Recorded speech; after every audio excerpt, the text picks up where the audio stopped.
Ito lang yung ating kanin. Kapit ang pabauta.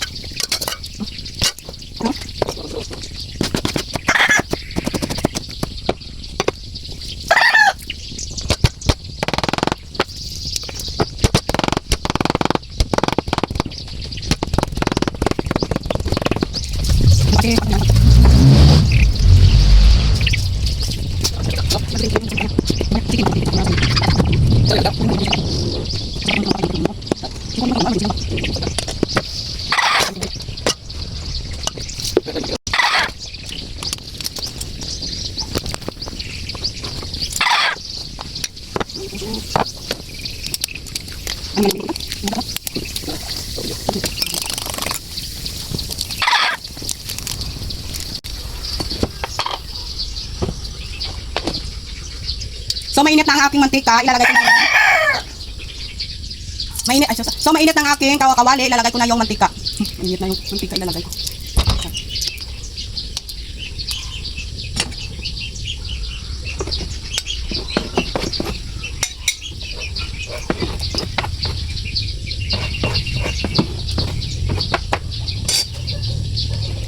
So ito aking bawang, garlic, at saka ito yung aking mga mga ingredients, sampalaya, kamatis, garlic, at saka onion.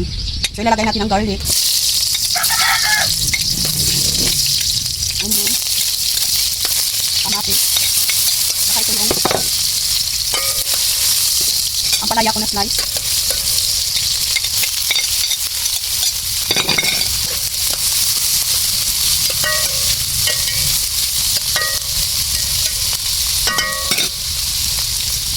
Saka ito yung aking 3 pirasong itlog. Crumble ko na siya. At saka nilagyan ko na ng asin saka bitsin.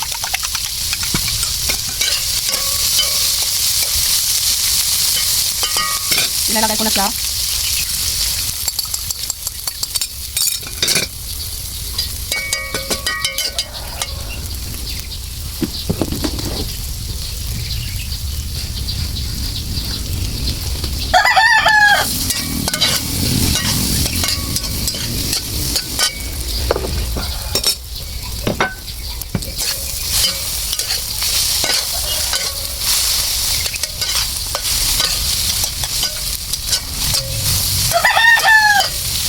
Grabe pala sa kaya tulog. So ito yung aking simpleng ulam ngayong umaga. Hindi kang maluto. So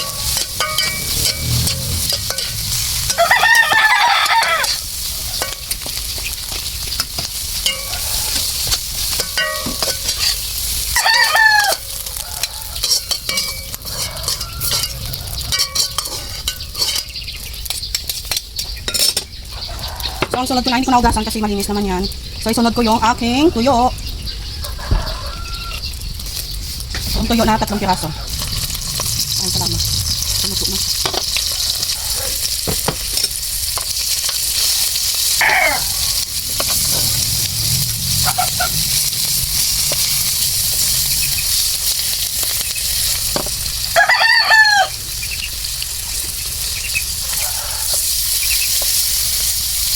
Pakunin ko ba niya?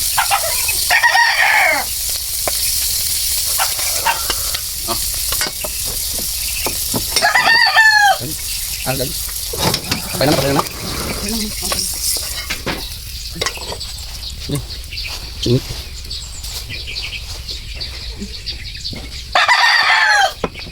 So ayan na, luto ng aking niluto lahat. So ito 4.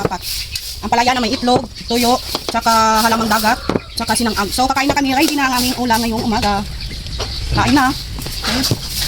Ano pinggan? Pakyan na. Pakyan na yun.